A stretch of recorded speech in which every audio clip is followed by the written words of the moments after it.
Reform UK plus every other party on the right at the moment actually is promising some kind of mass deportation project.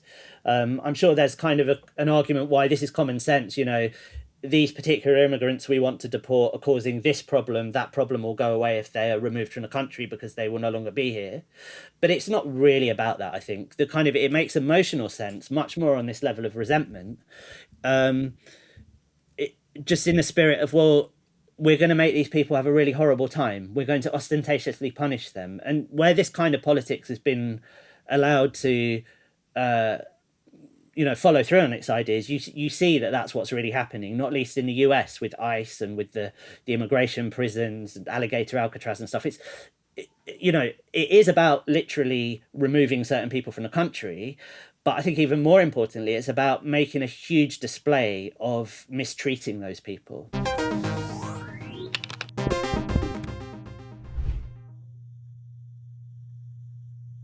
The rise of the far right has been one of the main stories in global politics for the last 15 years. And this week, the UK will face a turning point in its version of that story. Reform are already the most powerful political force to the right of the Conservative Party in British political history. Polling has them at around 70% to become the largest party at the next general election. And the local elections happening this week on Thursday will be a major test of that ability. Then, the week after that, Tommy Robinson will be hosting a Unite the Kingdom rally. 4 nations, 1 kingdom, under God, it's called, which is already kind of weird. If you've been studying the British far right for any length of time, you will know that, yes, Christian symbolism and so on is around, but it's never been the core of it like this. So the question I have is, why is everyone suddenly becoming Christian? And why are the Americans trying to take our far right from us? And who are these people, really? We know the names, of course, Nigel Farage and Tommy Robinson, but who are the people around them? Who are their backers?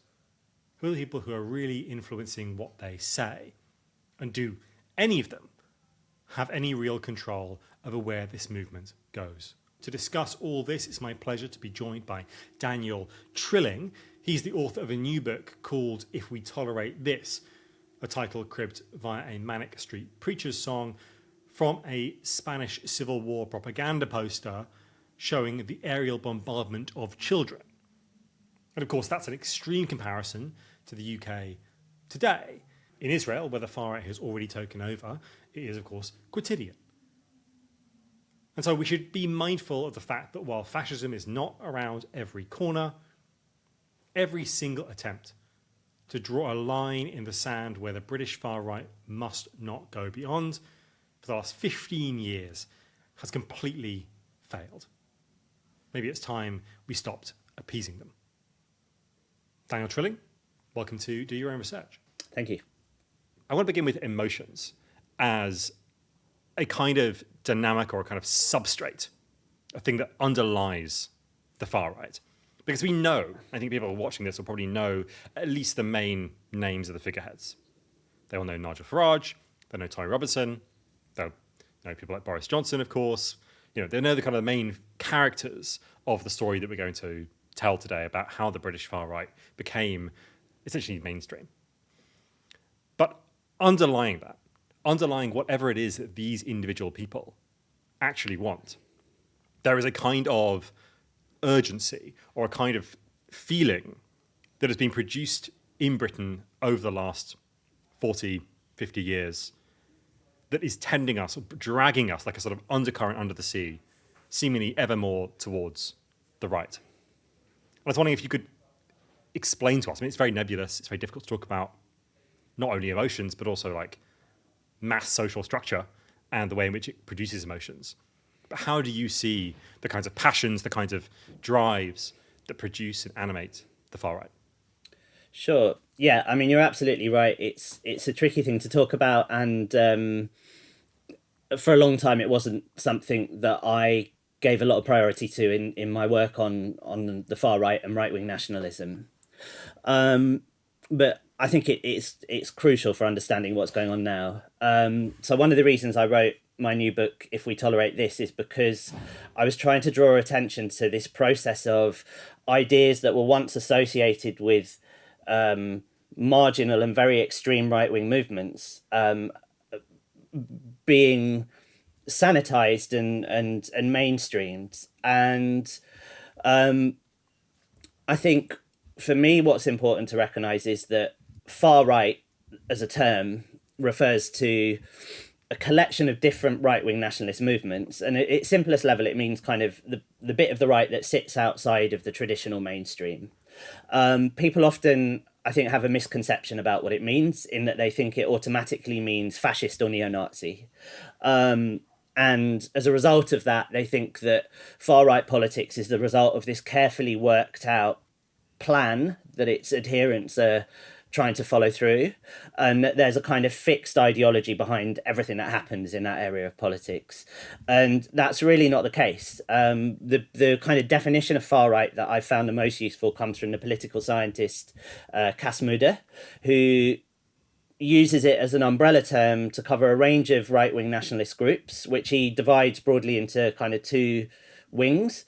One of which is right-wing extremism. So those are groups that are hostile to the essence of democracy, which would include fascists, for instance, groups that want to replace democratic systems with dictatorship or use violence as a major political tool for imposing their ideas on people.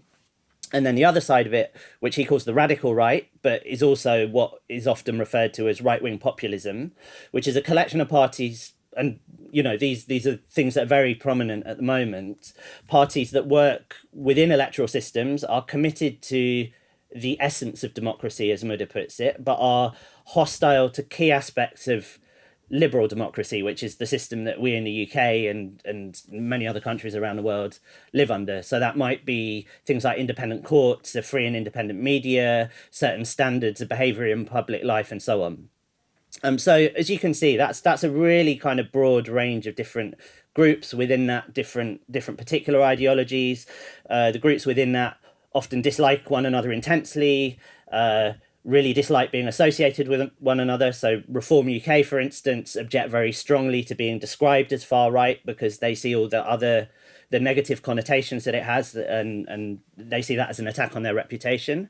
But I think it is useful to group all of this together, and that's really where this question of emotion and passions come in, because what these groups share in common is not only a kind of right-wing nationalist worldview in one or more ways, but the fact that they repeatedly play on a very similar set of emotional themes, which are to do with kind of resentment and the sense of some sort of imminent threat to the nation. And what I've found really useful in understanding this, actually, is if you look at some of the more nuanced analyses of fascism of the 20th century, Robert Paxton's Anatomy of Fascism, in particular, is very good at showing how the fascism of a century ago, obviously there were kind of elaborate ideas about the human nature and the way that a society should be structured and so on. But what Paxton identified and argued is that fascism operated primarily by what he called mobilizing passions. And he sort of delineated those, and those would include things like a sense of imminent threat to the nation, a kind of lust for authority and belief in a strong leader, and so on. All of those kind of things that are classically identified with fascism and authoritarianism and dictatorship and so on. Lots of other writers have tried to kind of identify those emotional appeal. Lots of other writers have tried to identify the emotional appeal of fascism in the 20th century.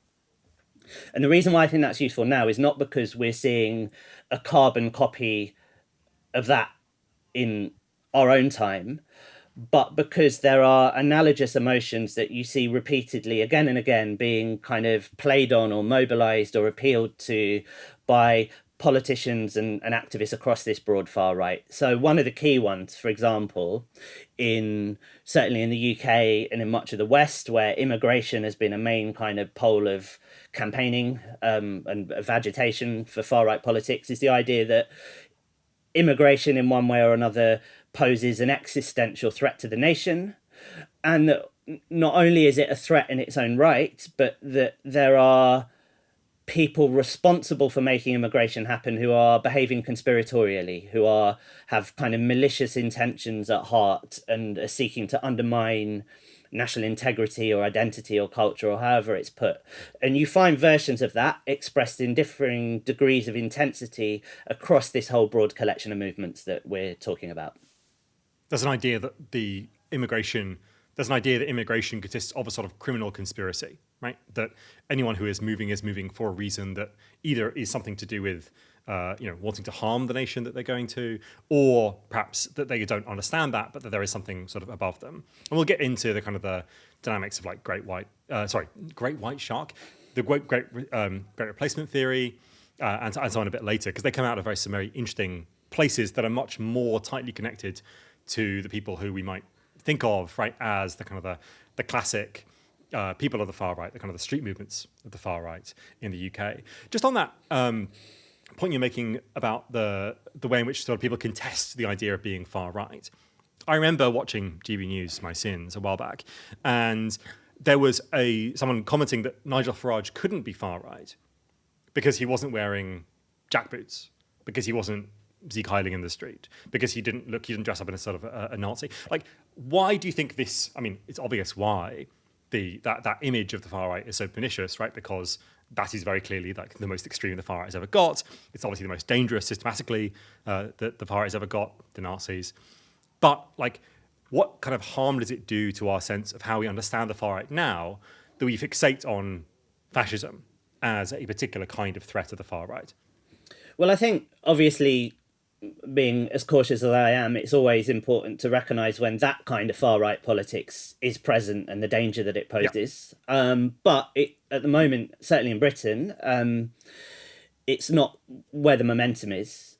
I think historically, largely because of the Second World War, we've got this idea that fascism and by extension far right politics means something kind of foreign and alien to us, that it's a kind of militarized threat that comes from outside, and obviously there are occasions where that's true, but what's actually more important for me to think about is, well, what happens when people are convinced that extreme and violent ideas are simply common sense.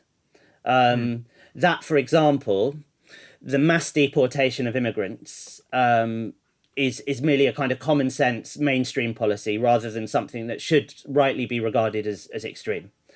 And so if you only think of the far right as being about, the proverbial baddies who come uniformed and easily identifiable, you miss the ways in which the kind of soup of emotions that we were talking about earlier can be mobilized to build consent for things that I think are very damaging, divisive and destructive.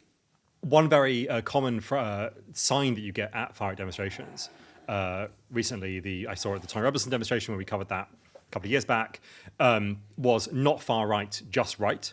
Like the idea that there was a sort of like an obviousness, a kind of a quotidianness. And I think what's interesting about the developments of the far right in the last few decades, even if you think about things like the 2024 essentially race riots that happened around the country, the sort of quasi-pogroms that were inflicted on people, when you think about what happens in those events, it starts with relatively inchoate violence that comes out of the Southport murders, but it's also then when it becomes more systematic or becomes more planned, people start posting online. There was a post on a big Discord server that has lots of far-right activists in, and they wrote out this list of targets. And on the list of targets are mostly immigration lawyers. And you think, okay, well, what's going on there? Like that's quite a strange set of targets, right? It's not community centres, Muslim community centres. It's not mosques, right? It's not particular places where we might think about large groups of Muslims being, right, who are seemingly the kind of the terrifying threat for the far right. But it is actually the infrastructure of immigration lawyers. And in some ways, you can see that kind of far-right attack as, in some ways, almost kind of radicalization of the basic ideas of the state. right? The hostile environment was an attempt to make immigration more difficult by putting in various place, not only the kind of the very conspicuous things like the go home van and so on, but also making the legal process of migration significantly more difficult and cumbersome. And so the far right is simply, in some ways, glomming onto a thing that is already a centre-right state project and trying to radicalize it and trying to intensify that exact existing thing. It's not like that's kind of diametrically opposed. They're kind of going for the same targets, but using different modalities, right? They're using different sort of tactics and different strategies. Yeah, and I think actually it's really helpful to think of far right politics as most of the time an effort to radicalize what's already there in the mainstream.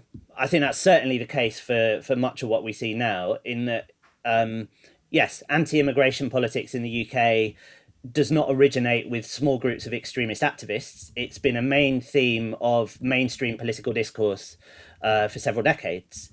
You know, if we stick with that example of why would immigration lawyers be chosen as a target for far-right street activists and for kind of violent intimidation? Well, one reason is because immigration lawyers have been at the centre of very, very heavy criticism and what I would say is pretty extreme rhetoric itself from mainstream right-wing newspapers and from ministers in the previous government. You know, the whole discourse that really kind of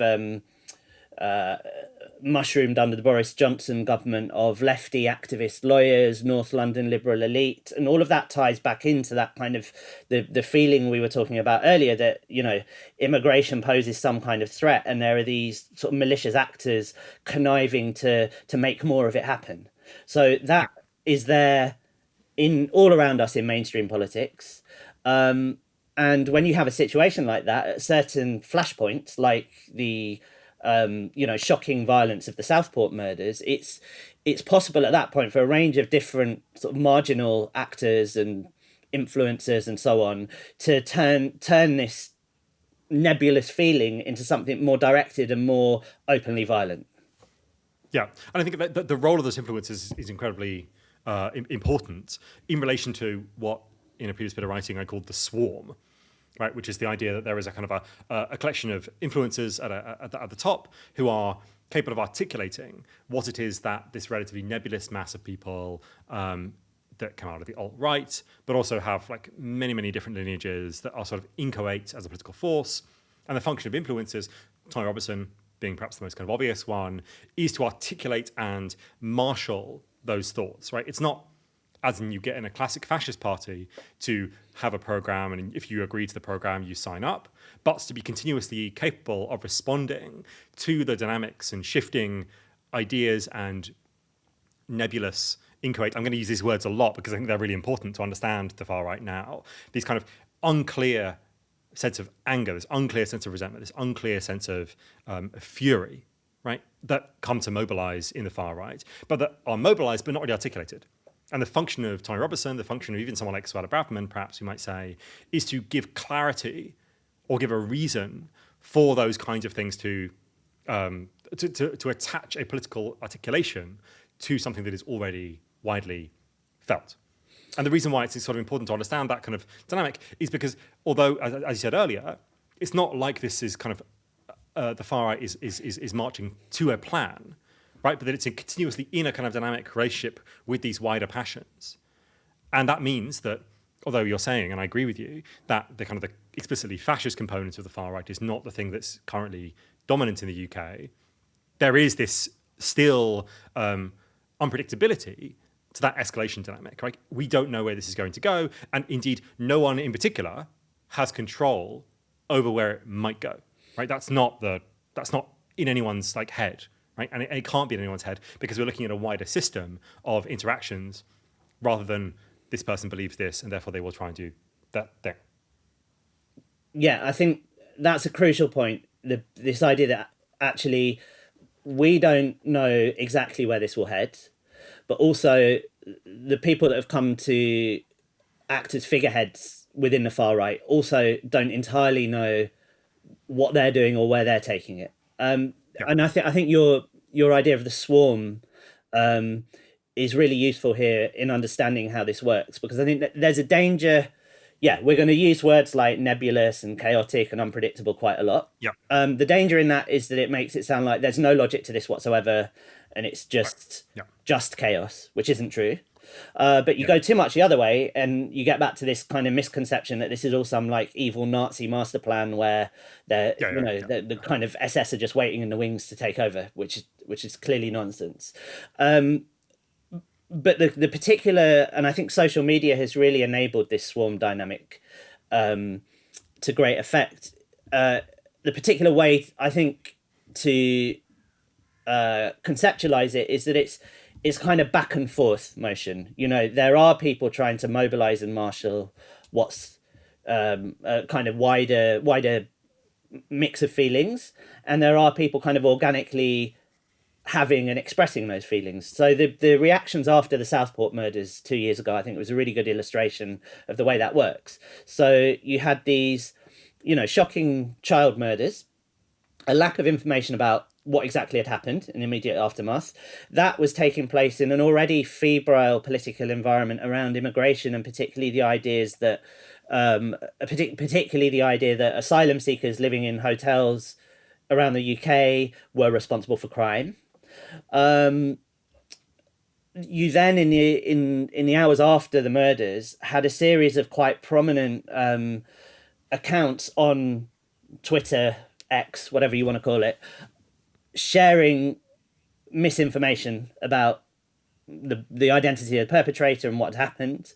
But the reasons for them doing that were interestingly mixed. So, you know, you had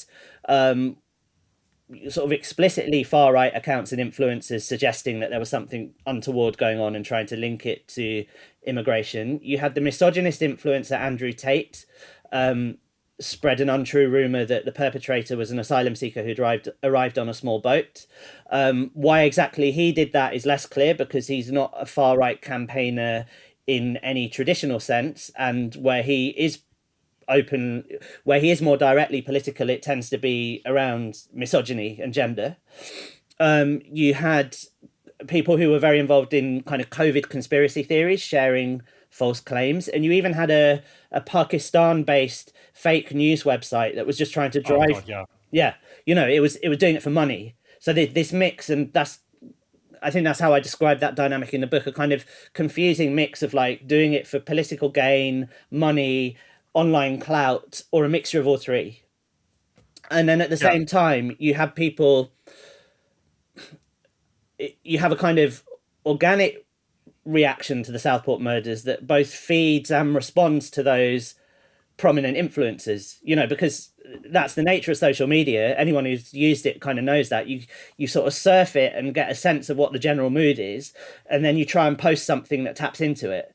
So, you know, Andrew Tate, for instance, probably posted that untruth about the Southport murders because he was on his phone and saw lots of other people already having their say about it, and then that prompted him to post, but then he then feeds that back. And I think obviously that is a dynamic that spreads across all of politics and lots of different subjects. A few years ago, because I've written a lot about refugees and migration as well in my journalism, I wrote a piece about a really interesting study on how that image of Alan Kurdi, the Syrian young boy who drowned in the Aegean Sea and whose photo prompted such a kind of outpouring of humanitarian concern in 2015 for refugees. And there was a really interesting study done by academics at Sheffield University that showed the kind of the assumption at the time was that was an image that simply went viral via lots of ordinary people sharing it. And what they showed was, you know, the image was taken by a professional photographer, released by a news agency, and it actually floated around online without much attention for a few days until a very prominent human rights campaigner tweeted it. Then that was sort of sent back down to the grassroots, came back again via some other prominent accounts, and it was this back and forwards. So this is kind of the way political discourse operates in the world we live in. Yeah. But I think it is particularly relevant to far-right politics because of the prominence of emotion and potentially quite violent emotions in that form of doing politics. So it's kind of it's the primary material that they use. And it obviously, you know, as we saw in 2024 after the Southport murders, as we saw last summer with further protests, as we've seen in 2026 already on several occasions, it leads to kind of these outbursts of anger and violence and violent rhetoric on the streets as well as online. Yes, I mean the Pakistani news website that was spreading the Southport rumours for money is such a strange, interesting phenomena. I mean, there's recently been this debate. I mean, when Elon Musk turned on the thing on X that allows you to see where an account is based, it was discovered that a whole bunch of very extreme neo-Nazi accounts were based in India, right? And there are loads of extremely racist people on the far right who particularly hate India, like who find the loads and loads of sort of like really vicious rhetoric. But if you are being paid by X, right, the Everything app, right, if you're being paid by this website to essentially click farm, then you can make a sizable living, right, in India, right, or in Sri Lanka. There was another very famous influencer who was based there.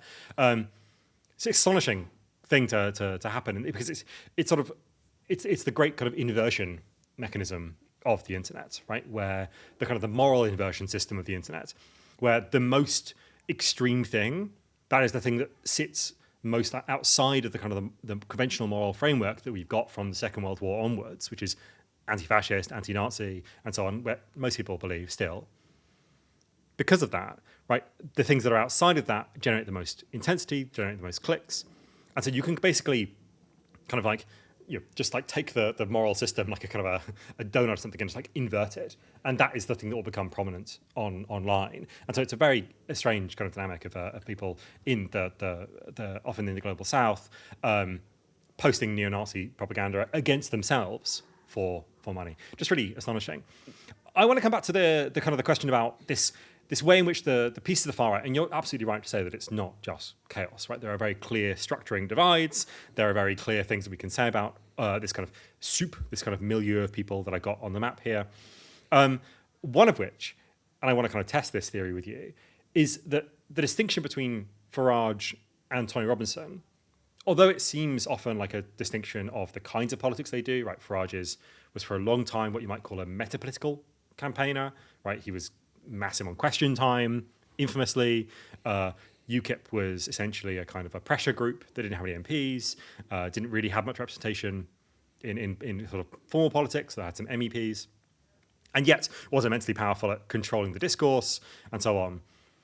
And then Tory Robinson was doing sort of relatively conventional sort of marches with the EDL, and then pivoted to being a sort of what he called citizen journalism. Right, there are these kind of tensions, these kind of like differences in tactic. But I also feel like these differences are differences of class.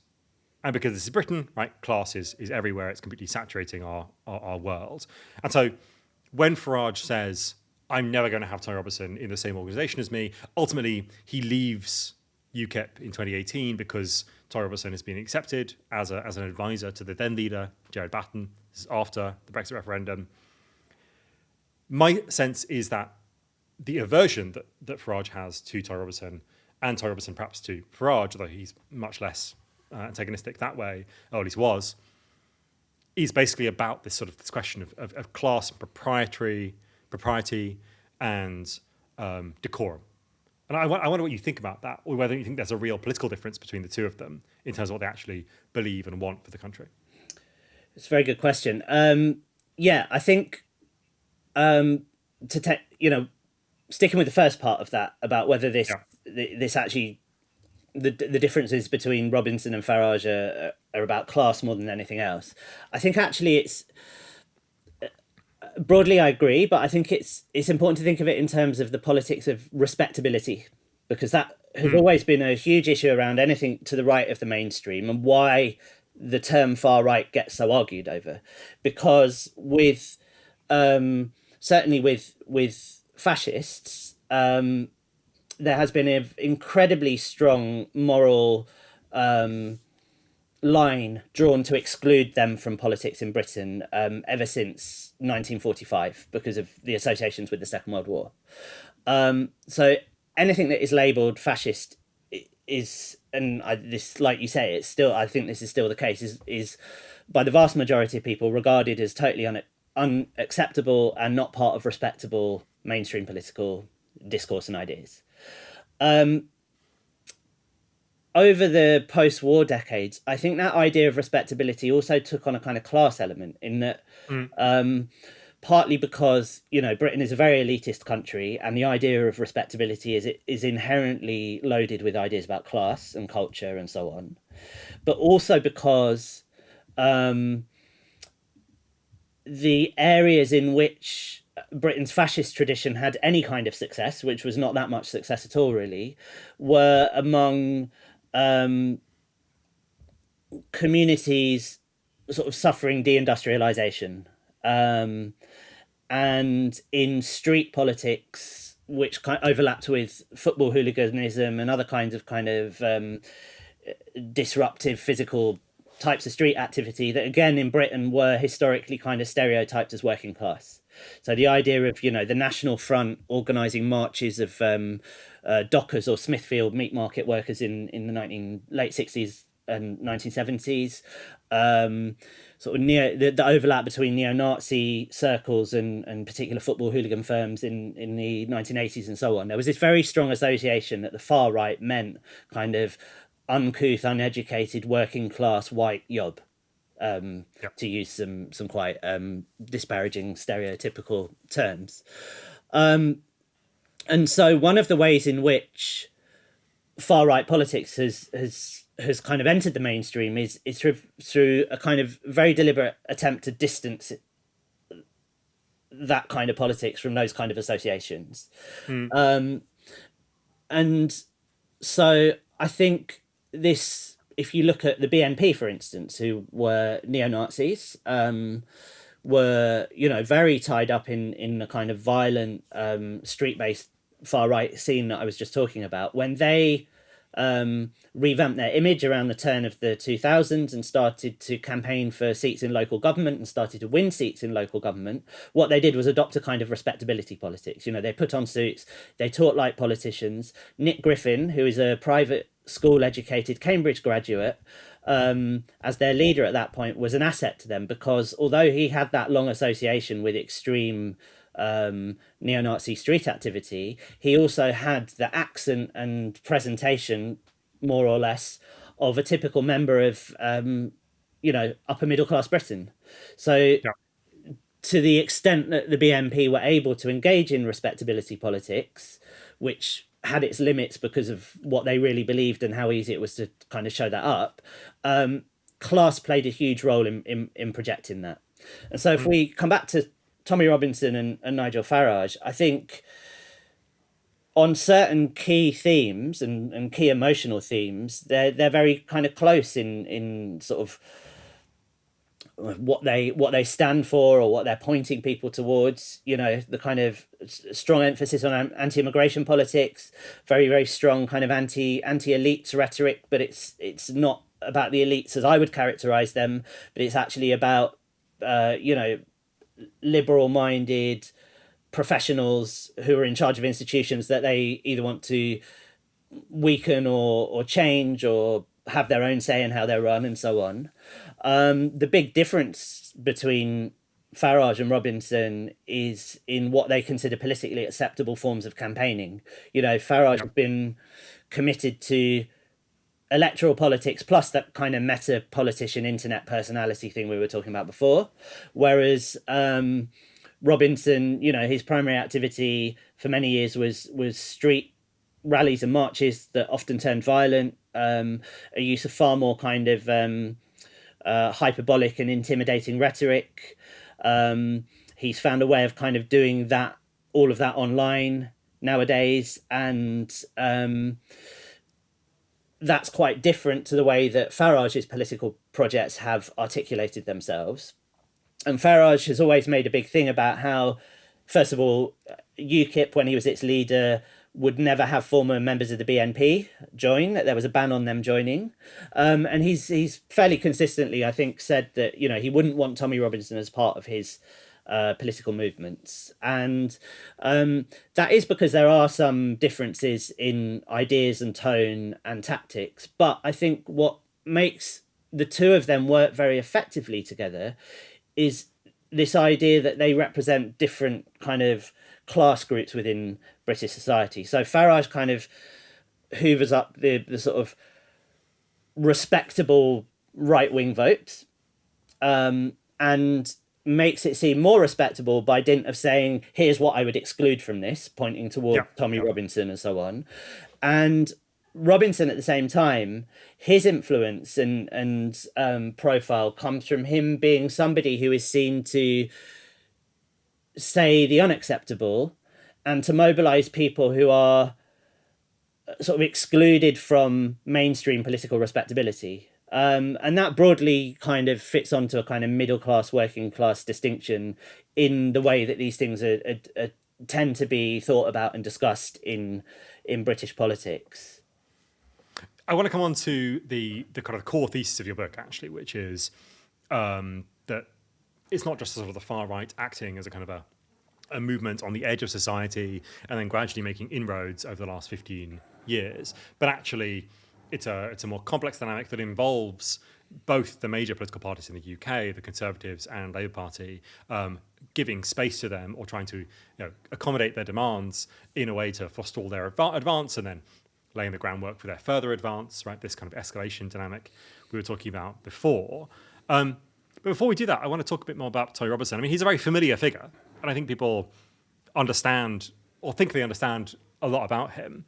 But I do want to come on to this moment that people I think has kind of been lost somehow, which is because he has transcended it, because he's become much more prominent, much more important indeed than anyone else in this movement, including on the map we have Geert Wilders, who was briefly one of the most powerful politicians in the Netherlands, right? And nevertheless, somehow Tommy Robinson's lack of any kind of formal structure, but his capacity to be influential has meant that or to drive attention, has meant that he's sort of it transcended even that. So the counter-jihad movement, talk us through what this was and what does it have to do with Tommy Robinson? So the counter-jihad movement was, I suppose, a kind of loose collection of intellectuals and campaigners that came together after 9/11, was very associated with the early years of the War on Terror. And broadly speaking, sort of put forward this clash of civilizations idea that the West was at war with Islam, and that essentially politics had to be arranged around that fundamental distinction. And I mean, the kind of people that it included, the kind of, I suppose, the most influential voices were people based in the US, like the American conservative blogger Pamela Geller, various other bloggers or think tanks that kind of were pushing these intellectual civilizationist arguments against Islam and Muslims, and arguing for a defense of what they see as Western civilization and so on. And that had a huge influence on, I suppose, an emerging new generation of far-right politicians, which was the kind of, I suppose, the early stages of what we now talk about as far-right populism or right-wing populism, where you had, in different parts of Europe, politicians fashioning a kind of new far-right politics that eschewed, the fascism of the past and reform the ideas around certainly opposition to immigration, but this idea that what they were doing was defending Western civilization from this external threat. And very often, in fact, part of that narrative was that they were defending liberty, that they were the Democrats, they were the ones that were in favor of tolerance and if not LGBT rights, then certainly gay rights or even pluralism within these societies. And it was that it was Islam that posed the threat to all of this, and that Islam in their worldview was a kind of new totalitarianism. And so, I think this sat along this sat within, I think it's best to see this as kind of the most extreme end of a wider set of ideas that were circulating in the wake of 9/11, some of which were taken up by liberals. This idea of there being this clash of civilizations was certainly not confined to the far right, but this was an effort to kind of push a more extreme version of these ideas. And the counter jihad movement in the late 2000s, I suppose it had a fair amount of influence on intellectual discourse, particularly online in the kind of emerging world of discussion forums and social media and so on. Yeah. But what it really needed was a figurehead that could take these ideas into everyday politics. And more than anyone else, I think Tommy Robinson has provided that role.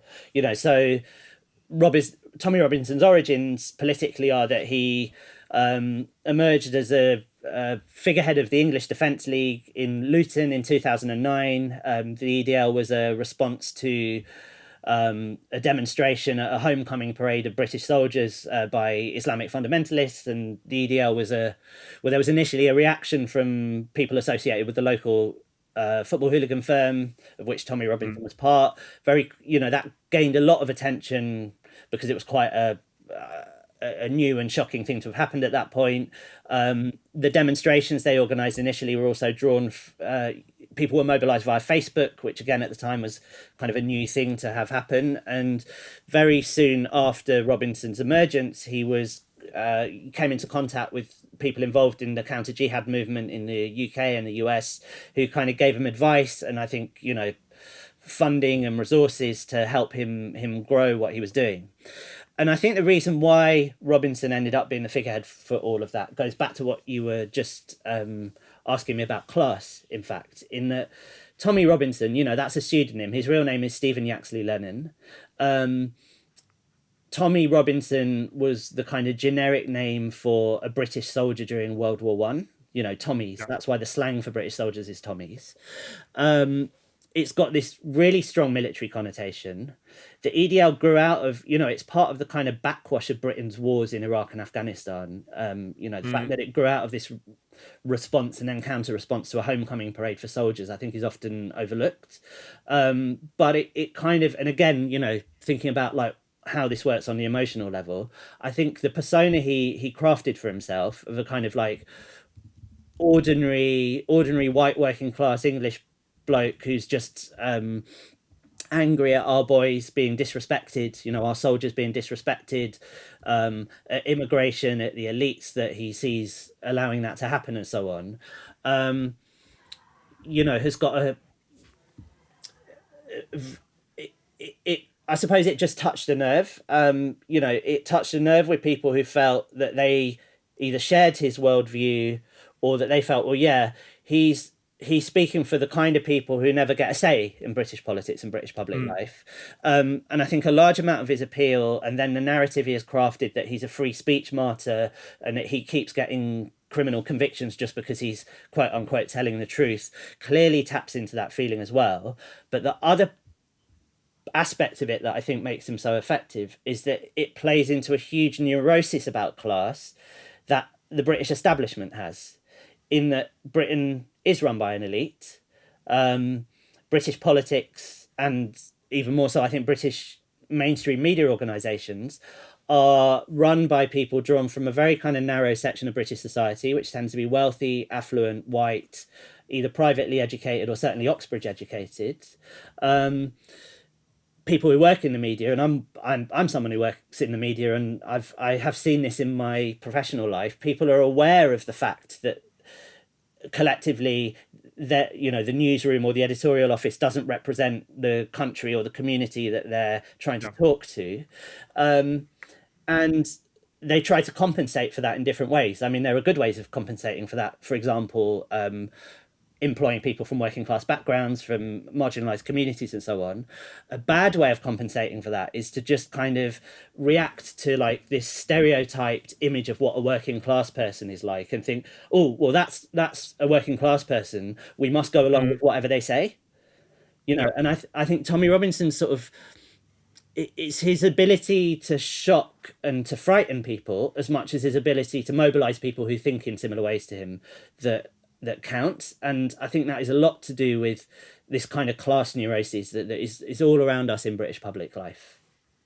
Right, there's a kind of an appeal to authenticity that people will make by platforming Tommy Robinson, saying, okay, here is the almost like empty container of the British working class, like the white working class is sort of a figure, right, which has its own sort of like intricate history that we don't necessarily need to get into, but I think is a very interesting construction, right? That there is of course, the working class in the UK is incredibly diverse, right, in terms of its racial characteristics and sort of like migration background and so on. But just like, okay, what if we just like cut all that away and just focus on like the so-called sort of mythical white working class, and then Toy Robinson becomes an avatar of that, although it's obviously a false avatar, given that vast majority of working class people are not racists, right? So like it's just like it's just kind of it's almost like a projection of what the upper class who does run the media thinks the working class are like: rough, oikish, loudmouth, violent, and so on. Right? It's a dynamic between those two classes that produces Toy Robinson, I think, as a figure, and that's really crucial to, I think, understand. I do want to come on to the kind of the particular moment. Oh, just to say, but the other aspect of the class politics of Toy Robinson is that he gets his start as a sort of a citizen journalist. This term that he sort of gloms onto himself and does various things that are libelous, in contempt of court, and so on, comes from his association with a group called Rebel News, a Rebel Media at one point, and he gets that job, and that job is funded by a tech billionaire, right, a guy called Robert Shillman. So it's not like it's a sort of a organic movement that comes from the grassroots and people in Luton sort of like getting money together. It's an international, like it's a very wealthy billionaire funding this man at certain points in his career to be famous. Other beneficiaries of this: Katie Hopkins, Laura Loomer, now apparently the only person who Trump actually listens to directly. So like there's a kind of this has been a very effective network of people funded by extremely wealthy people to produce this image of a working class sort of voice of authenticity. It's a very strange construction. The main thrust of your book, the main argument of the book, as I see it, is that since 2010, if not beforehand, the logic in the centre of British politics has been that we have to do far-right policies so that the far right doesn't do them themselves.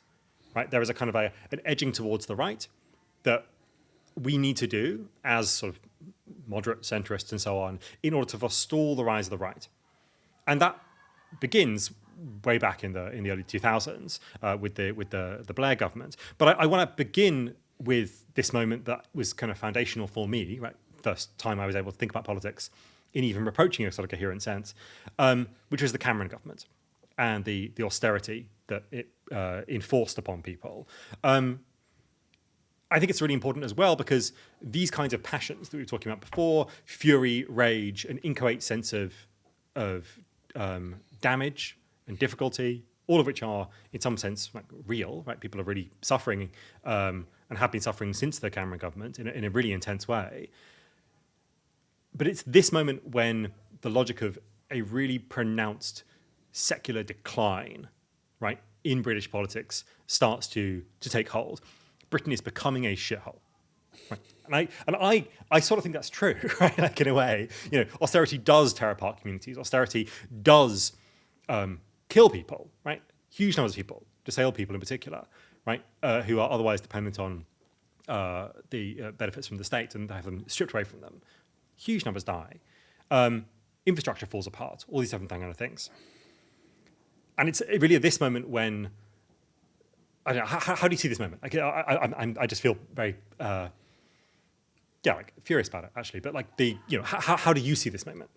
Yeah, I mean, I think that kind of moment, the post 2008 financial crash moment, that culminated in the coalition's austerity policies, I think is just absolutely crucial for understanding what's happened in Britain since. And I think it gets overlooked a bit because of Brexit being such a kind of watershed. The 2016 EU referendum, I think, is often treated as like the moment populism entered British politics, or the moment everything went wrong and we became polarized and so on. And obviously it did have a huge effect in that direction. But really, to understand even why that happened, you have to go back at least to 2010. And I think the reason for that is it's not quite what it seems. And I think what I thought was happening in 2010 is quite different to what I now think was happening, in that I suppose, I was already writing about the far right then. I'd started writing about the BNP in 2009. And, I'd come at it with the traditional sort of crude understanding of what happened in the 20th century, and the idea that, well, there was a huge financial crisis, and then the Germans elected the Nazis, and then you had Nazism, etc., etc. Yeah. And so I certainly thought this at the time. Well, austerity is going to be a case of cuts, impoverishing people, and that rage spilling out onto the street, and things polarizing immediately, and people who are really suffering turning to the far right as a solution. Now, that did happen, but it happened in Greece, which is somewhere that I reported on a lot in the early 2010s, where you did have a profound financial and economic crisis that turned into a really severe social crisis, where people were kind of being impoverished like overnight. And there you did have the polarization of politics along lines that actually really did resemble the early to mid 20th century. You had the biggest far right party, and the third largest party in Greece in the early 2010s was Golden Dawn, who were neo-Nazis and whose leadership are now all in prison, convicted of running a criminal organization that was directing murders of its opponent. I mean, like, and you're saying neo-Nazi here, and I think this is a term we haven't normally used because I think it's inaccurate. Like, it's totally inaccurate to say that, like, Nigel Farage is neo-Nazi. Like, these are just like not useful terms. Golden Dawn, their logo was like someone had said, give me a swastika, but make it a little bit more Hellenic. Like, it is. They're just a neo-Nazi party. Yeah, like, that's they were trying to replicate the structure, ideas, and methods of the German Nazi Party. Yeah. And I think, going back to what we were saying earlier in the conversation about the misconception that the far right is that thing, and that we've just got to be on the watch for that happening, meant that, at least I certainly feel like I've only now in hindsight got my head around what was happening in Britain, which is that clearly austerity did huge amounts of damage to the UK. It did damage our politics in a way that has ultimately been beneficial to the far right, but it's been a very different route to what we're just talking about in Greece. And going back to that question of emotion, I think here it's what I see as the overriding emotion of kind of far right populist politics around the world at the moment is resentment, which we haven't talked about very much yet. And I think Richard Seymour, who wrote a book called Disaster Nationalism a year or two ago, writes about this very well, but also, political theorists like Wendy Brown as well talks about the role that resentment plays in contemporary politics.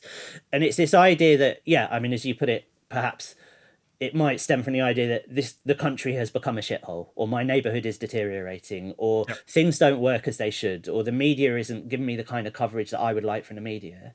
All of which might well be well-grounded feelings, based in perceiving a thing that is happening. But resentment always needs a kind of target, and then this is happening and it's someone's fault. And I think what's happened in Britain is that kind of feeling about all sorts of different things has really been allowed to kind of grow and fester over the last 15 years, has been pushed in very toxic directions by the mainstream.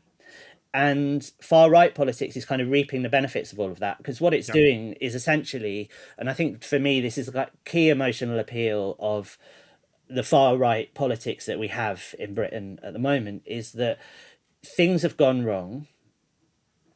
But the way to fix it is by making sure some other group of people have an absolutely terrible time. The remedy for this is to punish a named group of people. And, the suggestion is that doing that will be kind of a practical solution in some way or other. So that, Reform UK plus every other party on the right at the moment actually is promising some kind of mass deportation project. I'm sure there's kind of an argument why this is common sense. These particular immigrants we want to deport are causing this problem. That problem will go away if they are removed from the country because they will no longer be here. But it's not really about that. I think it makes emotional sense much more on this level of resentment. Just in the spirit of, well, we're going to make these people have a really horrible time. We're going to ostentatiously punish them. And where this kind of politics has been allowed to, follow through on its ideas, you see that that's what's really happening, not least in the US with ICE and with the immigration prisons and alligator Alcatraz and stuff. It is about literally removing certain people from the country. But I think even more importantly, it's about making a huge display of mistreating those people. And I think that the austerity policies that were put in place from 2010 onwards. I mean, to be fair, the previous Labour government also had its own developing version of austerity, but I think it's the kind of speed and severity and the targeting of the policies that the coalition put in place that really matter.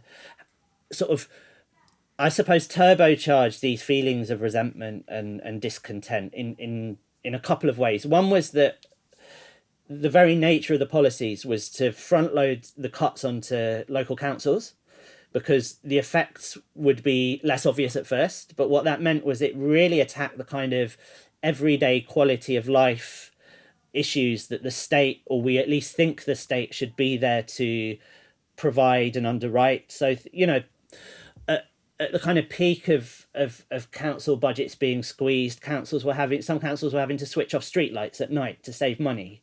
They weren't cutting the grass verges as often, so things look more overgrown, tatty.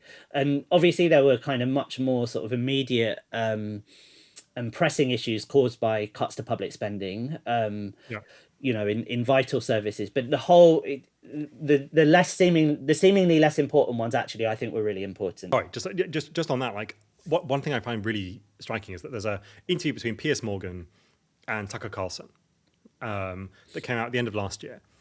And in that interview, Tucker Carlson is like, Britain is crime-ridden. He's trying to convince Piers Morgan in that interview that Britain is really bad. And Piers Morgan says, well, crime is at an all-time low, actually. He says, well, you've got people who are sort of undermining your social fabric. And Piers Morgan says, well, I don't know why I'm defending Piers Morgan here. Not someone I generally agree with. But in this interview, he comes across as the kind of the moderate voice. And then the thing that Tucker Carlson sort of really gets him on, he's like, actually, this is the thing that I really dislike about Britain, is that it is dirty. It's untidy. And this is just a surreal thing to think about as the fundamental thing that is driving the decline of Britain. It's just obviously nonsense. And I don't think Britain actually is that dirty. I don't know. That's kind of beside the point.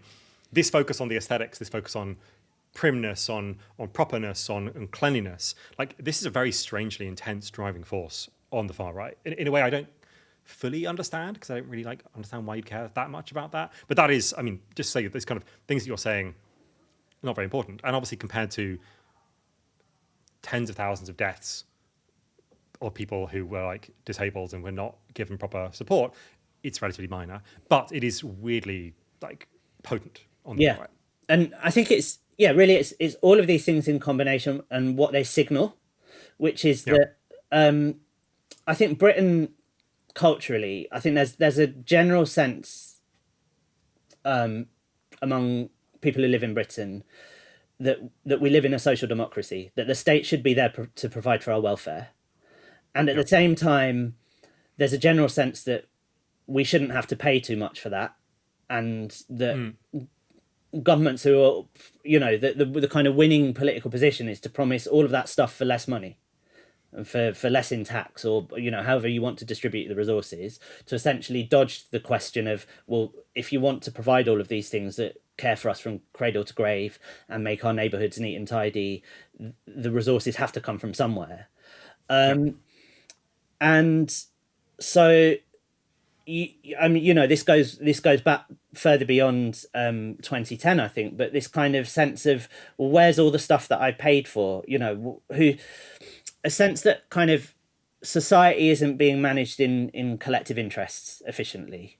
And that's partly because you've had a series of governments since Thatcher onwards who've said, well, actually, it's not really the state's job to do a lot of this. It's for the private sector, or it's for individuals and families and so on. But I think in the 2010s, what happened was that, first of all, these very severe cuts intensified all of that. But then the Britain's traditional ruling class, the Conservative Party, who historically have been very good at managing the politics of resentment that arises from all of that, stop being so good at managing it. So, what I've just described essentially is the kind of, this is the way that neoliberalism has worked in Britain. That's not, it's not new. That was something that was formulated and introduced in the late 1970s. In fact, the attempt under Thatcher to kind of pass neoliberal social and economic reforms was really divisive, and there was a lot of discontent about it, not least the miners' strike in the mid 1980s.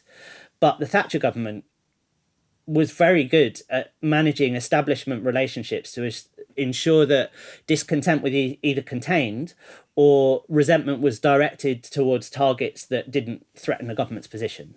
It had very good alliances at the time with the right-wing press, notably the tabloid press owned by Rupert Murdoch, and also a very good relationship with the police, which was really important for instance, in suppressing the miners' strike in the 1980s.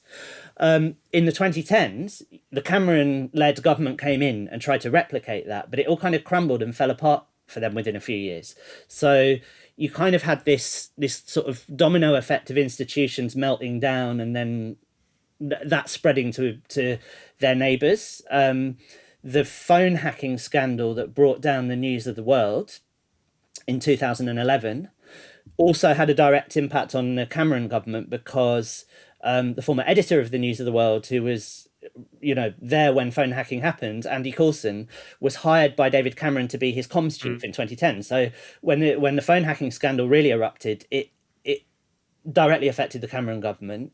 At the same time, just tell us, sorry, just before you do that, just tell us what that hacking scandal was, because it is absolutely shocking, and I think people might have forgotten it. Yeah, so the phone hacking scandal, which was when it was revealed that the tabloid News of the World had been illegally hacking into the voicemails of celebrities and members of the public in order to get stories, was revealed. And the thing that really made it into a scandal was that it was shown that the News of the World had hacked the voicemail of a missing schoolgirl, Millie Dowler, who it later turned out had been murdered, and that by deleting messages in her voicemail bank on her phone, the journalist had inadvertently given her parents false hope that she was still alive, because they could see there had been activity on her phone.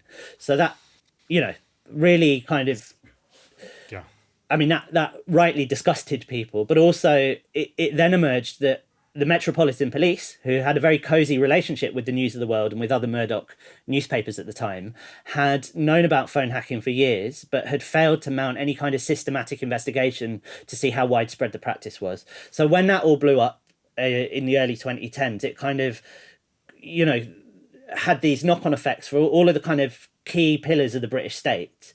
At the same time as the Cameron government was taking money away from those bits of the British state. So, to go back to the Thatcher comparison, Margaret Thatcher, I think, very cleverly saw which side her bread was buttered when she took power in 1979. She gave the police a huge pay rise and gave public sector workers more broadly quite a large pay bump on taking power. After 2010, the Cameron government cut policing budgets and really, they got into this huge row with police forces about funding and about they also opened a series of corruption investigations where, and partly because their hand was forced because of phone hacking and other scandals that were coming to light at the time. And so I think there was this real sense that the kind of establishment institutions were just weren't gelling in the way that they needed to kind of efficiently oversee what was quite a bumpy time in British politics because of all the social disruption of austerity and a recession and so on.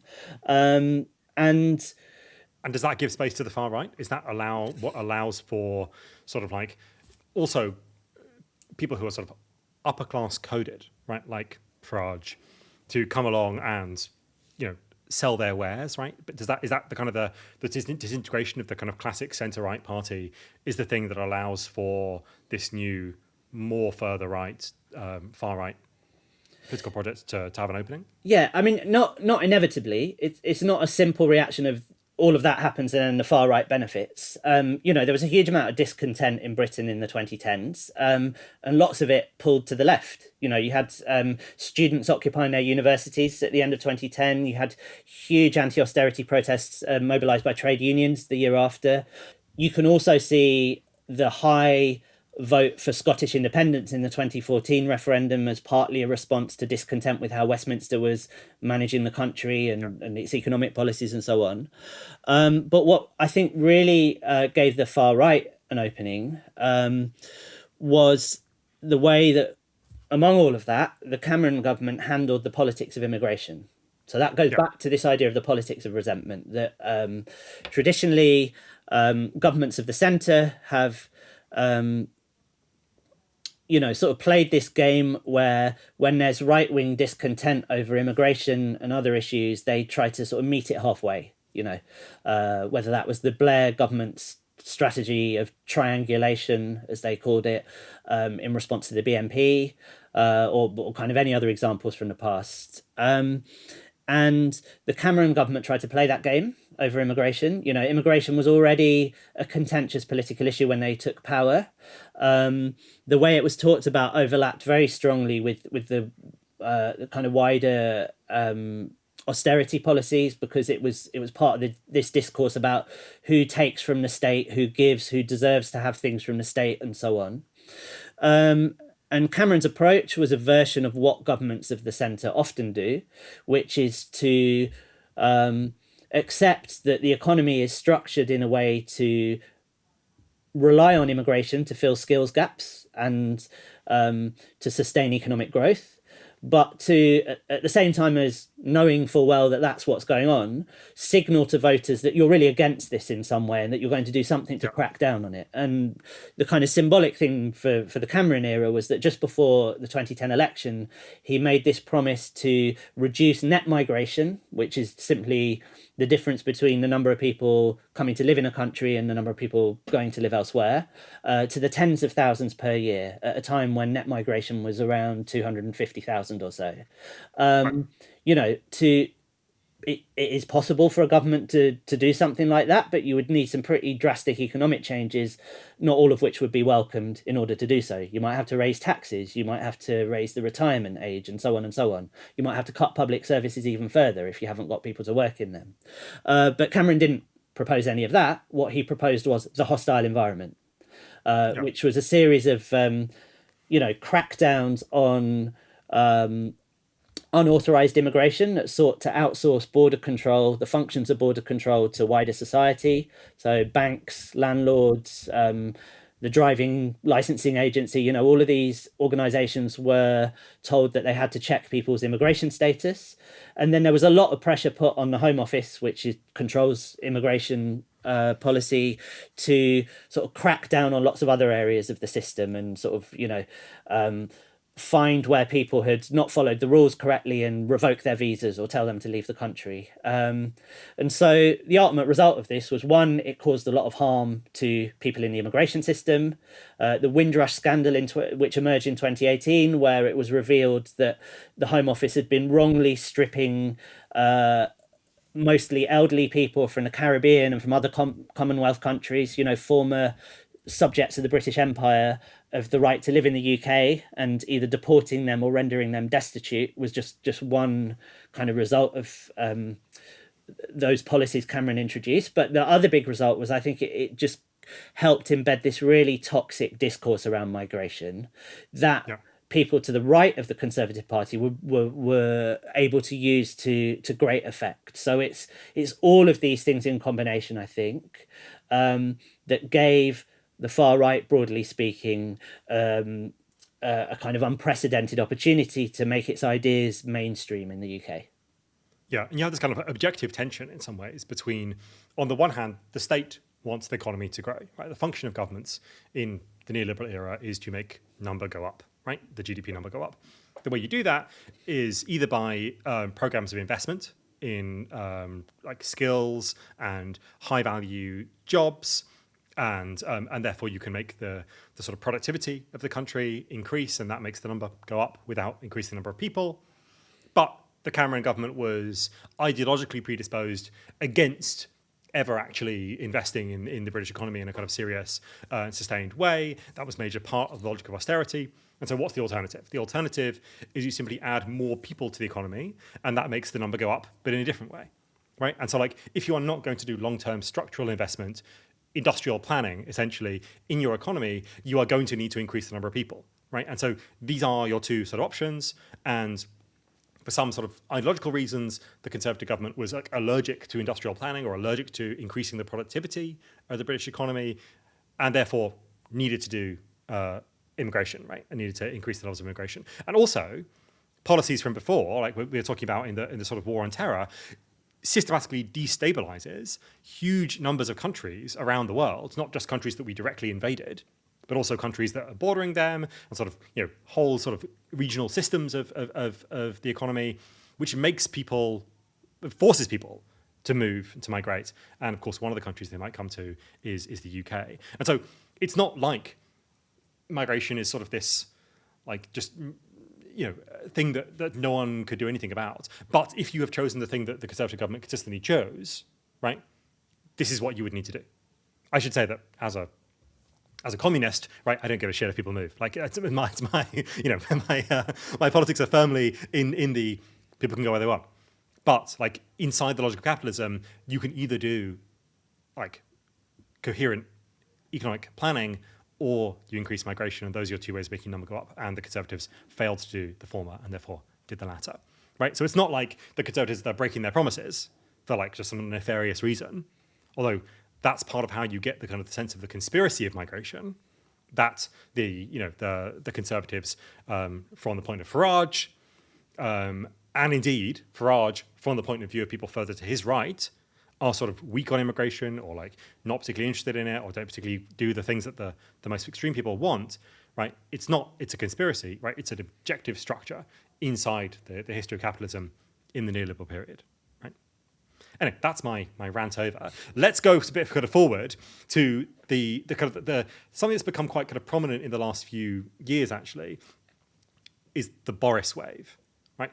This has been a term that has been used on the right, mostly to attack the Conservative Party as sort of being, you know, part of this criminal conspiracy of migration and so on.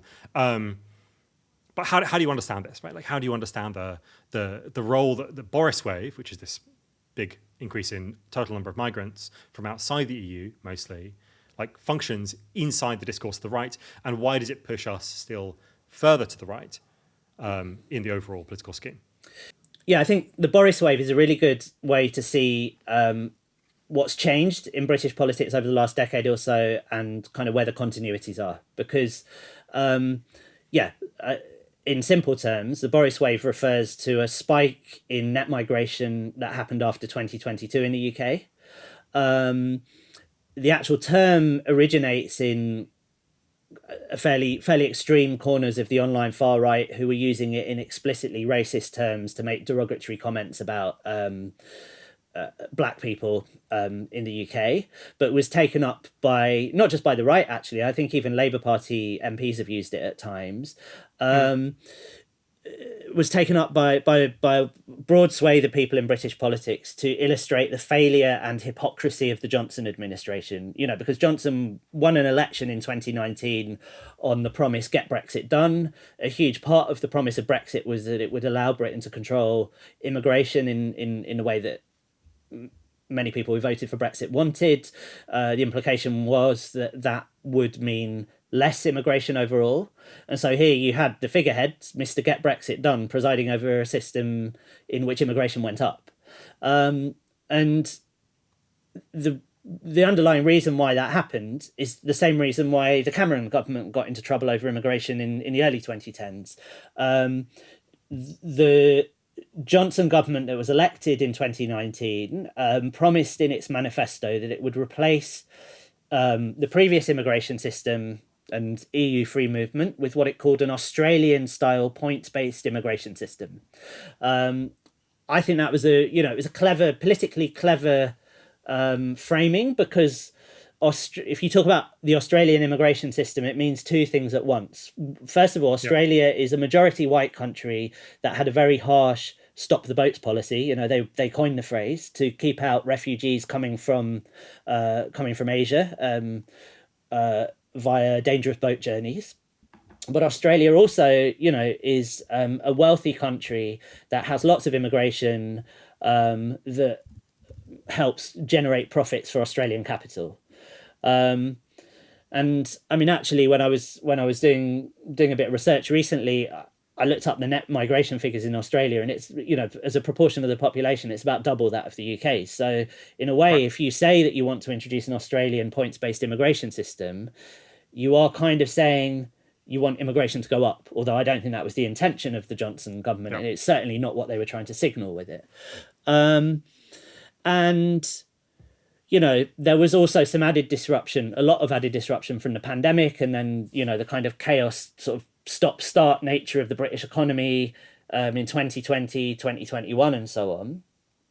But essentially, the reason for the Boris wave was that Britain's economy started to grow again. The numbers were going up, and sectors of the economy needed people to work there. And although the Johnson government had said, well, we won't do that anymore, we'll make it so that British people take these jobs rather than migrant workers, they didn't make any of the kind of structural changes that you would need to do to even begin to bring that about. And to bring that about is a long-term process. It's not just a question of like banning people and just others automatically filling the gap.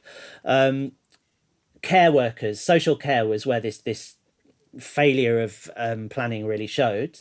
In 2020, representatives of care homes and trade unions that represent care workers went to the government and said, well, look, you've excluded social care workers from the new post-Brexit visa system.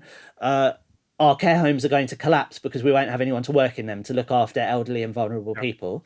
The government's first response was, well, you can just employ the 8 million or so economically inactive people in the UK already to do those jobs, which was just fantasy politics. I mean, most of the people who are classed as economically inactive are too ill to work, or they're studying full time, or in fact, they're already carers for their own family members and can't take a job for that reason.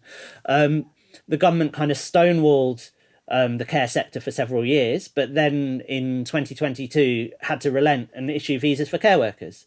And because there's such a demand for social care, because we've got an ageing population, the number of migrant workers in the care industry went up.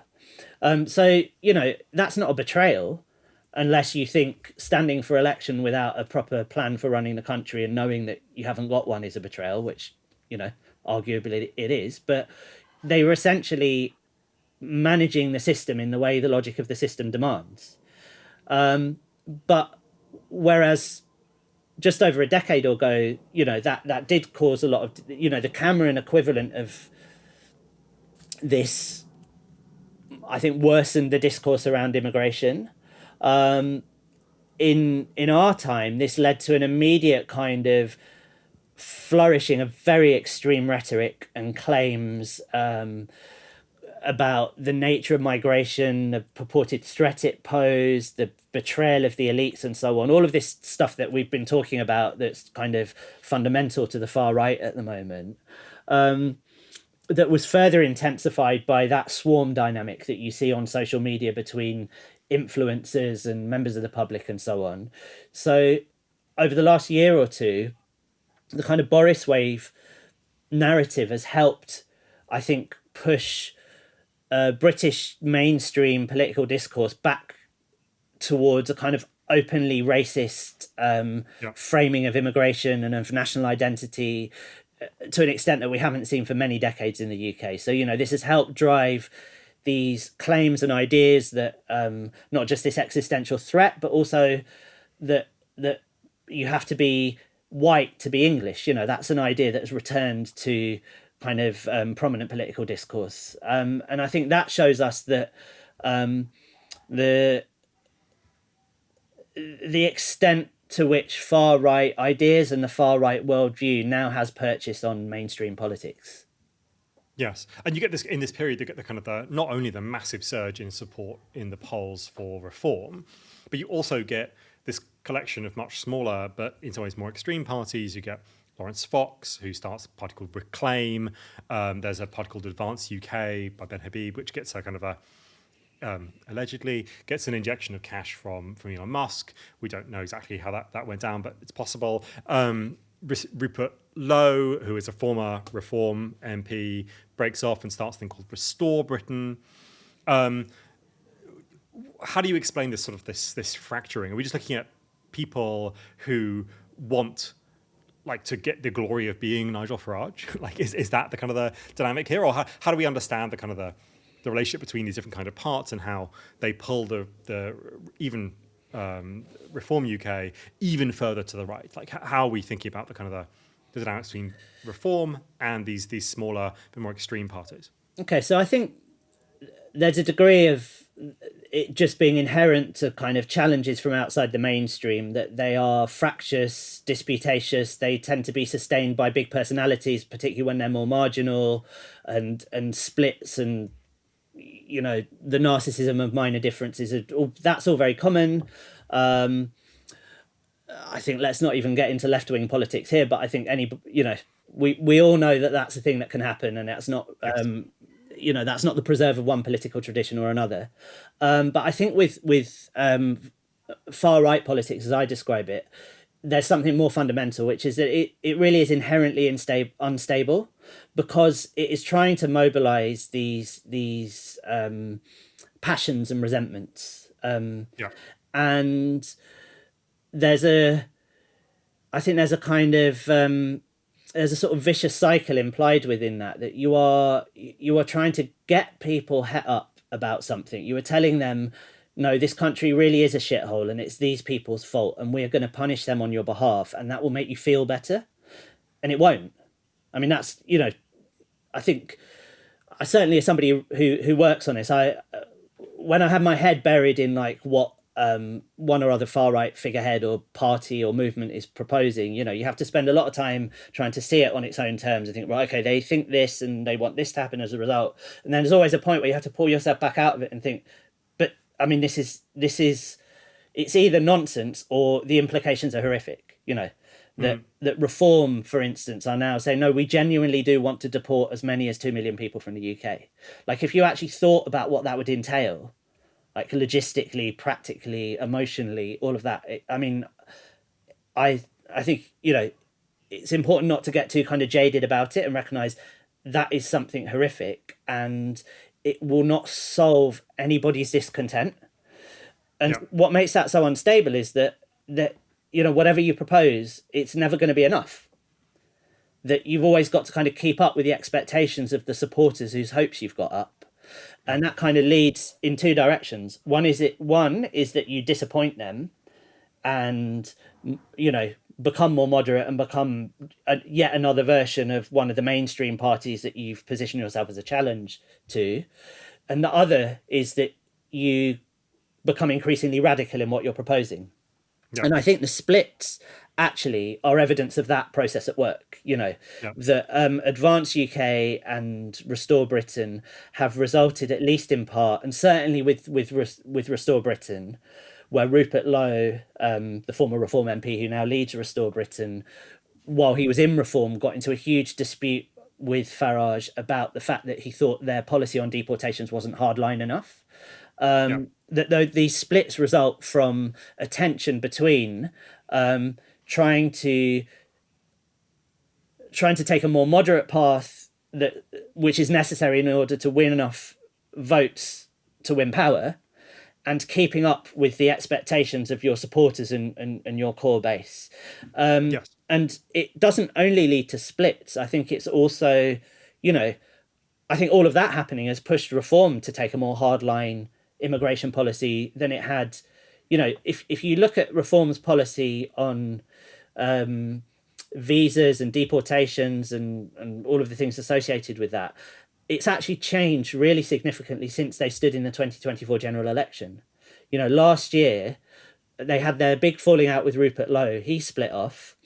And then I think certainly within a month or two, Reform was announcing its new hardline policy of hundreds of thousands of people deported in its first few years in government. And I think that kind of dynamic is really inherent to this type of politics. Yes, I mean, but at the same time, there is a kind of hodgepodge of people who have become Reform supporters, right? So one of the points you make in the book is that Reformist voters actually want quite contradictory things. Talk us through some of those contradictions, those sort of tensions, because as Reform gets larger, of course, it will draw on people towards it. That means that there is that means there's a coalition to manage rather than a very clearly defined group of people who want the same things as everyone else. And I think the thing you're saying here about this escalatory dynamic that comes from never being satisfied with some degree of cruelty, right? Cruelty makes you want more cruelty, right? The more hardline you get, the more hardline you still want to become. And that's the kind of the dynamic that it's at play in this fracturing. But I think it's also a dynamic that's at play sort of inside Reform itself. So talk to us about the kind of contradictions or tensions inside Reform's own voter base. Sure. Well, I think, first of all, what probably kind of unites all of Reform's current voters and people at least sympathetic to what they have to offer is just a very kind of thin sort of shared idea that the UK isn't working. You know, life's getting more expensive. It's tatty, it's run down. The wrong people are in power. People who misbehave in whatever way are getting away with it. And, you know, that's not a feeling confined to people who would consider voting Reform. I think those feelings are very widespread in British society, and there's actually a political fight between left and right to mobilise them and turn it towards very different projects. Within that, though, Reform has kind of put together what you might think of as the sort of traditional elements of the voter base for the far right, which is a kind of mix of working and middle class people who've got quite hardline views on things like immigration, quite authoritarian on law and order and so on. And then another group of people that they're attracting who are more mobilised by concerns over public services, things like the NHS. But then within that, what people actually want to see happen in Britain and the values that they hold to are very, very different. So the bits where those clash most obviously, there was a big survey, polling survey commissioned by Hope Not Hate at the end of 2025 that produced a lot of good data on this, is between, I suppose, what has been the traditional voting base for right-wing populism in Britain and Europe in the last decade or so, which is people who live in sort of deindustrialized communities. They're not necessarily the worst off in those communities, but they feel like not only that the places they live in have been abandoned by the political class, but also their values and outlook is kind of passed over in British society. They tend to want very strict immigration control, but they also want much higher social spending, and they tend to favour workers' rights, increased workers' rights. The other kind of bit of Reform's base is affluent right-wing people in the south of England, the kind of people who benefited or whose parents benefited from Thatcherism, who again have got hardline conservative social views and take a very hard line on immigration, but they're against increased workers' rights. They don't think there should be more social spending. There's a real clash there, I think, between the aspirations of those groups, and what holds them together is the right-wing nationalism, which is the kind of where all of these sort of unstable emotions meet. And then you've got the kind of other groups of more recent people who've, I think, more recently attracted to Reform, who've just got a broader sense that just things aren't working in the country. The established political class keeps saying they're going to change things, and things never seem to change. And at least Reform are proposing something different. And I think there's a further implied clash between those voters and those two other groups, in that I think this layer of voters who are considering voting Reform essentially because of how they feel about the fabric of everyday life in Britain and public services and so on, I think would be much more receptive to arguments spelling out what the actual consequences of reforms policies would be. Whereas I think the two kind of core groups are fairly signed up to the sort of, they probably would quite like the implications of trying to deport 2 million people if you spelled it out to them, but they wouldn't agree on much else that reform have to offer. And that is why Yes. the harshest policies that are in reform's mix at the moment are the ones that are driving the whole project. Yeah. There's a kind of compensatory cruelty or compensatory violence there that whatever else happens, right? Like you can at least be assured that someone else is having a really bad time. Yeah, that is a really kind of fundamental dynamic. There's the kind of, if you look at on their website since at least the start of the year, they've listed 18 or 19 key positions reform has, and the first chunk of them are all about immigration. That is even now, even though they're now trying to broaden their policy platform, that is still the kind of central issue, and that's the one that holds most of their base together, I think. But there's actually something else developing, because I think it's always important to recognise that anti-immigration politics, although they're central to much of the far right at the moment, they're not the kind of, they're not the starting point. That's just the issue where they're having the most success mobilizing people around lies. But the reason they're able to mobilize it is because what's actually central to them is the idea of the nation, and of national strength, national pride, national survival, and national renewal. I think it's this idea of national renewal that is the key one. And obviously there's a whole load of kind of reactive positions that are taken to signal national renewal, which, we will deport immigrants, we will punish the liberal elites and so on who've been holding back the country.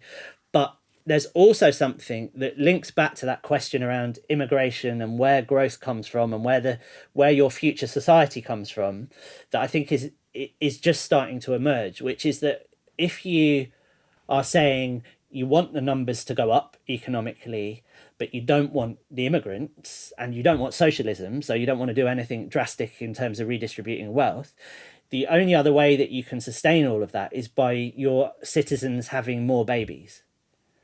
And I think this idea of, it's much more prominent in other countries, in the far right, this idea of natalism, and that part of the national project and national renewal is to boost the native birth rate. This is starting to come through in some of reform's policies. So their policy positions now promise support for families to have children. Their MP Danny Kruger has kind of gone further along that line and talked about Britain having what he calls a totally unregulated sexual economy. And again, I think this is something that in the abstract appeals to people. I think it should be easier for people to have children and raise families and look after one another collectively. It's just that I think you do that through socialism. Frankly, you do that. you do that through redistributing resources to make it easier for people to live. The right don't want to do that. So the only other tools you have at your disposal, apart from tax cuts, will cut taxes on families, even if reform might not be intending to do it at this stage, are forms of coercion. A reinforcement of traditional gender roles, which obviously impacts women most strongly. And I think there's another potential. I think large parts of reform's current voter base probably wouldn't like the implications of that. But I think it's also this is kind of what I mean about this stuff being chaotic and improvised and unpredictable. Where does that go? You don't know. And there are some very kind of dark paths that stuff can take as well. For sure. One of the paths that might happen in the near future, right, is that reform do well in the local elections. After that, we might see a hot summer, another round of riots or kind of quasi-pogroms. And then beyond that, we might see a possible reform government. Choose from that list of horrors and talk to us about, like, how do you see the future of the dynamics we've been talking about, this kind of endless seeming escalation between the centre of British politics and the right, the dynamics of the now Labour Party and the way in which it's kind of been floundering around trying to engage with the far right while also kind of doing various kinds of authoritarian things that the far right wants? Like, how do you see the kind of the immediate future of the UK? Well, I think, Reform are obviously going to do well in the local elections that are just coming up. They will win control of some more councils around, certainly in England, possibly elsewhere, but that's not so certain. I think you'll see more of what we've seen already with the councils that Reform currently have control of, which is that they will try to do a bit of shock and awe that signals the national party's priorities and taps into the kind of resentments we've been talking about. So that promise of Reform doing a version of Elon Musk's Doge in local government, that they will kind of unleash all of this money that is allegedly there that could be spent on things like social care by cutting council diversity programs and so on. That will very quickly, as it has done elsewhere, prove to be gesture politics, because the main problem with councils in Britain is they have no money, and diversity policies such as they are don't actually cost very much. And you'll then see I think you'll see more kind of chaos as they get to grips with the business of local government, which is partly a challenge for any kind of new party that seeks to take power. But I think you will see this big split between what I suppose will be the Reform true believers and what they seem to be getting a lot of, which is disgruntled existing Conservative councillors and perhaps a few Labour ones who just are fed up with the current way of doing things but don't want to drastically change their ways of running local government. So I think it will be pretty fractious. I think actually that will make it harder rather than easier for Reform to build national support to a level where it could win a general election. However, I think what will make the difference is kind of the way the mainstream responds to them from this point on. And how should they? Well, it's easy to say what they shouldn't do. I think Labour's response to this since taking power in 2024 has been a total disaster.